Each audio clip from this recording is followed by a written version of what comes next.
풍교약각 장계 풍교에서 밤을 지새며 월라고제 상만천 달지작 까마귀 울고 하늘에는 서리가 가득 단풍어와 대수면 강교와 풍교의 단풍숲 어하는 나의 근심스런 잠 고소성 외 한산사 고소성 박한산사 야반종성 도객선 깊은 밤 종소리 나그네 탄 배에 은은히 들려온다.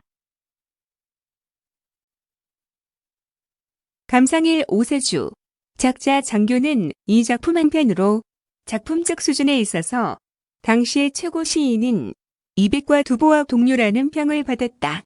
한시의 역사에서 이 작품과 작가임 장계의 이름은 결코 빠뜨릴 수가 없는 것이다. 그 누가 중국의 한시의 역사를 논한다고 하더라도 말이다. 이 시는 집 떠난 나그네가 배 위에서 한 밤을 보낸 드문 경험과 그때 느껴지는 나그네의 심사를 작품화한 것이다. 작자는 작자가 처한 주변 환경과 환경에 따른 작자의 심리적 변화를 한번 읽기만 해도 눈에 그려지는 풍경으로 형상화하고 있다. 이제 그 구체적인 것을 하나하나 살펴보자. 일구를 보자. 월라고제 상만천 달지적 까마귀 울고 하늘엔 설이 가득하고 일구는 세 개의 어구로 구분할 수 있다. 곧 월락 달이 진다. 오제 까마귀 온다. 그리고 상만천 서리가 하늘에 가득하다이다. 먼저 달이 진다는 사실에서 시간적 배경이 조성된다. 다른 사람에게 낮과 밤을 가르는 경계선의 이미지다. 달이 뜬다는 사실은 지금부터 밤이 시작된다는 의미로 받아들여진다. 물론 달이 떠 있는 밤은 완전히 인간의 활동할 수 있는 낮 시간과 단절된 캄캄한 밤, 관인 다른 밤이다. 달에 빛이 있으므로 부분적으로 활동할 수 있는 밤이다. 그런데 여기서는 달이 지는 때인 것이다. 달이 조성하는 약간의 밝은 시간이 지속되다가 이제 해에 의한 낮이 시작되는 시간인 것이다. 따라서 달이 지는 새벽은 달이 지배하는 시간의 끝을 의미한다. 따라서 이때가 가장 차가운 기온일 것이다. 이 시간 모든 동물과 사람은 따뜻한 보금자리에서 가장 깊은 잠을 즐기고 있는 시간인 것이다. 그러나 어둠의 새 까마귀는 그것이 비록 새라도 밖에서 너무 추운 날씨일 때는 울어버릴 수밖에 없다고 생각할 수 있는 것이다. 그래서 작가는 달이 지자 까마귀가 온다고 한 것이다. 이러한 추위를 직접적으로 그리고 시각적으로 묘사한 것이 상만천이다. 곧 서리가 하늘에 가득하다고 묘사한다. 이는 작가가 배에서 밤을 지내면서 자신이 느낀 추위를 구체적으로는 서리 때문이라고 생각하는 것이다. 희미한 달빛 아래에 보이는 흰 빛의 서리는 달빛으로 인하여 달에서부터 자신이 있는 배에까지 수직으로 죽받쳐 있는 것으로 보이는 것이다. 즉 사방이 서리로 꽉 차 있다고 느끼는 것이다. 이는 또한 작가가 집을 떠나 강의배 위에서 한 밤을 지내면서 느끼는 심리적 추위이기도 하다.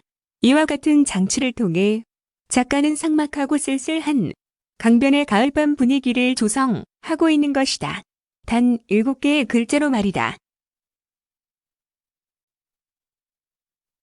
이제 이구를 보자. 강풍어화 대수면 강가의 단풍숲 사이의 화를 보니 근심에 겨운 잠. 작자는 사실 새벽까지 잠을 이루지 못하고 있다. 온갖 생각과 너무도 생소한 늦가을 강가배 위에서의 밤에 잠을 못 이룬 것이다. 사실 작자는 너무 지쳐 있는 것이다. 체력적 한계점에 온 것이다. 그런데 강교와 풍교 사이에 고기잡이 배가 있고 그곳에서 불빛이 새어나오고 있는 것이다. 춥고 어두운 상황에 있는 사람에게 불빛은 하나의 반가운 구원의 빛인 것이다. 그 빛과 그 빛이 주는 따뜻한 느낌에서 말이다. 그리고 그 불빛은 계속 깜빡이는 것이다. 깜빡이는 불빛은 우리 인간에게 특별한 심리적 효과를 가져다 준다. 우리는 어둠을 배경으로 깜빡이는 불빛을 보면 시간과 공간을 일시에 초월하여 상상의 세계에 빠져드는 경험을 갖는다. 이는 아마도 먼 옛날 넓은 벌판에서 집단으로 동물을 사냥하여 배불리 먹으며 축제를 벌였던 건강한 원시의 생활에 대한 선험적 경험이 우리의 피 속에 숨 쉬고 있는 것에서 일 것이다. 작자는 여러 가지 걱정과 불편함으로 선잠을 자는 상태에서 이 불빛을 보았던 것이다. 그래서 이 껌벅이는 불빛은 잠자지 못하는 자신의 의식 상태와 같은 것이다.